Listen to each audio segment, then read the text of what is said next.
Cold fog rolls through a narrow valley as dawn slowly lifts the darkness. Frost clings to dead grass along the riverbank. A small group of early humans moves in silence, stepping carefully over wet stones. Stone-tipped spears hang low in their hands. Bundles of firewood are tied across their backs. A woman adjusts a sleeping child as she walks, tightening the animal hide around its small body. A hunter drops to one knee beside fresh deer tracks, pressing numb fingers into soft mud. Then everything stops. Across the river, shapes rise out of the mist. Broad shoulders, heavy brows, faces that do not match their own reflection. Another human group stands watching. No one moves forward. A child is pulled behind a leg. Spears are lifted slightly. Fire smoke from both camps drifts upward into freezing air, mixing above the river like a shared signal neither side understands. For hundreds of thousands of years, encounters like this may have occurred across Eurasia.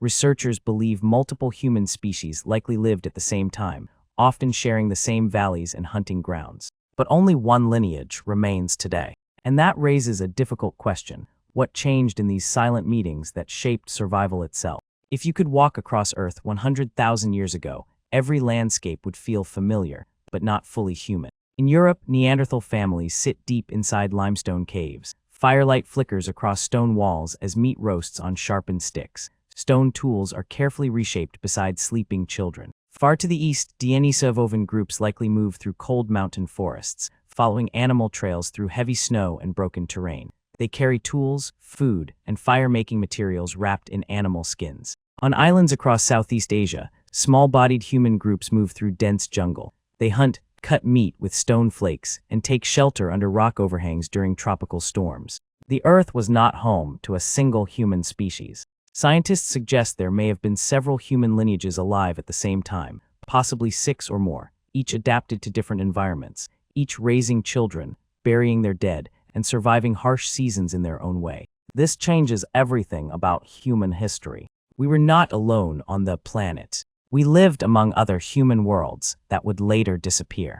A hunting group returns at dusk. Their shoulders are empty, no meat, only broken branches and silence. Snow begins to fall harder. Wind pushes through the camp. Around a shrinking fire, children wait as adults divide the last strips of dried meat with careful hands. During Ice Age seasons, food was never guaranteed. As Homo sapiens expanded out of Africa, they entered regions already occupied by other human groups. Mammoths moved across open plains. Horses crossed frozen valleys. Plants grew in short, unpredictable cycles. Every resource had limits. Researchers suggest that in overlapping territories, competition for food and shelter may have slowly intensified. Groups that hunted more effectively or recovered faster after harsh winters could gradually dominate key areas.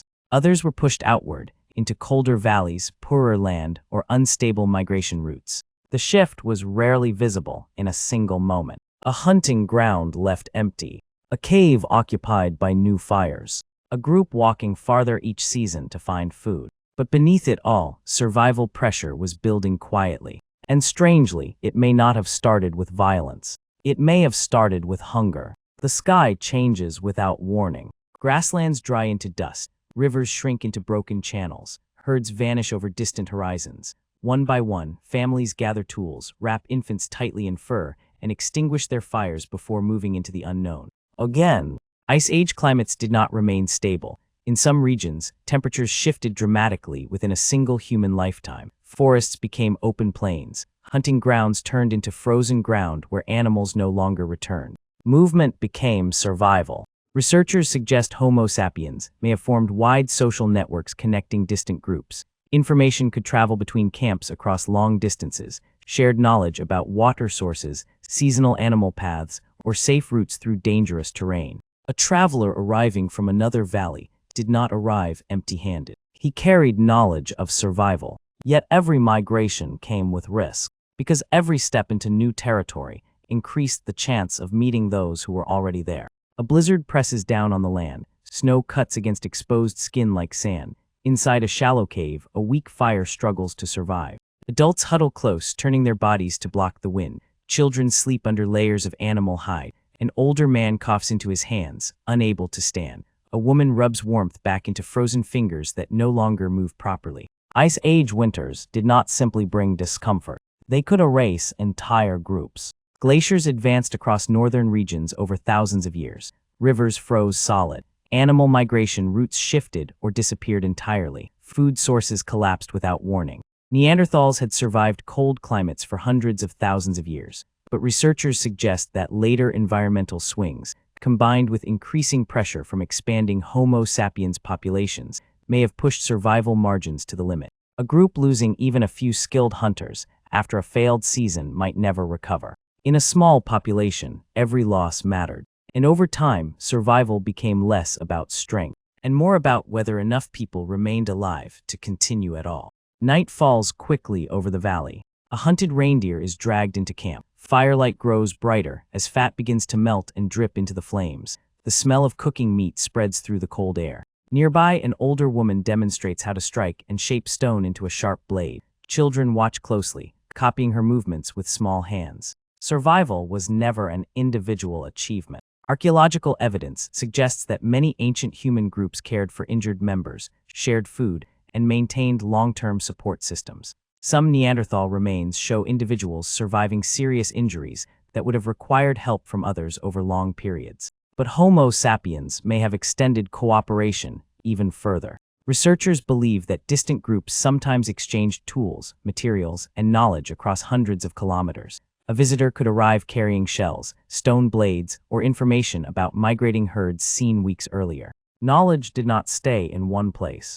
It moved between people. And with every shared idea, warmer clothing, improved weapons, safer migration routes, survival chances increased across entire networks. The true advantage may not have been the strongest individual, but the largest connected group of humans sharing knowledge across distance.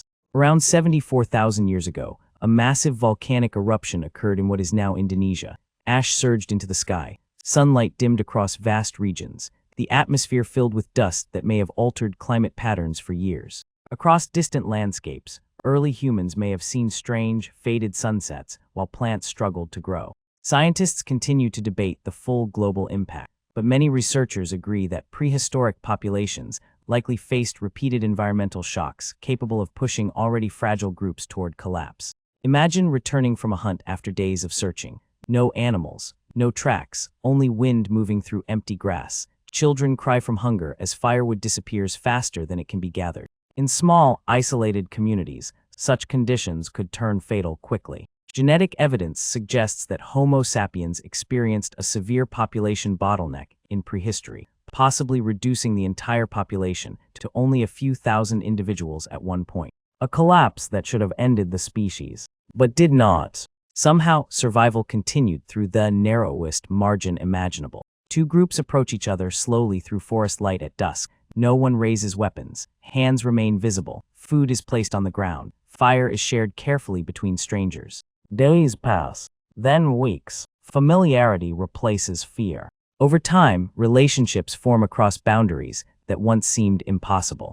Genetic evidence has revealed something remarkable. Homo sapiens did not fully replace other human species. Instead, they interbred with them. Today, many people outside Africa carry small amounts of Neanderthal DNA. Some populations in Asia and Oceania also carry Denisovan ancestry, including genes that help with high-altitude survival in places like the Tibetan Plateau. Encounters between human groups were not always violent. Sometimes they were cooperative. Sometimes they led to families. A child born from different human lineages may have grown up learning multiple traditions, multiple ways of surviving the same world. Extinction, in some cases, was not complete disappearance.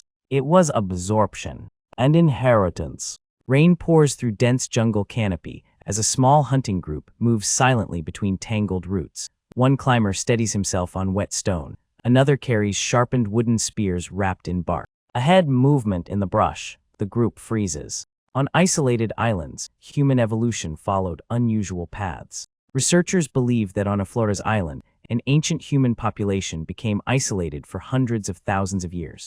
Over time, limited resources may have led to reduced body size. The result was Homo floresiensis, small-bodied humans adapted to island survival. Despite their size, they made tools, hunted animals, and survived in challenging environments for a remarkably long time. Elsewhere in the Philippines, Homo luzoenensis lived in caves and forests, adapting to rugged landscapes and shifting climates. Then both disappeared. The exact cause remains uncertain. But islands offer no escape route. When conditions change, there is nowhere left to retreat. A hunter slips on wet rock and falls hard. Pain shoots through his leg. He cannot stand. Two companions lift him carefully onto a makeshift stretcher built from branches and rope. The journey back begins immediately. Slowly. Every step costs energy. For early humans, survival depended heavily on group size. Many extinct human populations likely lived in small, scattered groups separated by mountains, forests, deserts, or water.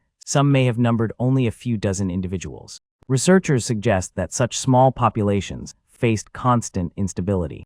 A single harsh winter, a failed hunt, a disease outbreak, the loss of a few experienced adults, any of these could push a group beyond recovery. Genetic diversity also declined in small groups, increasing vulnerability over generations. Recovery became harder with each passing season, until eventually it was no longer possible. Extinction did not always arrive as a single moment. Sometimes it began quietly, with too few people left to continue.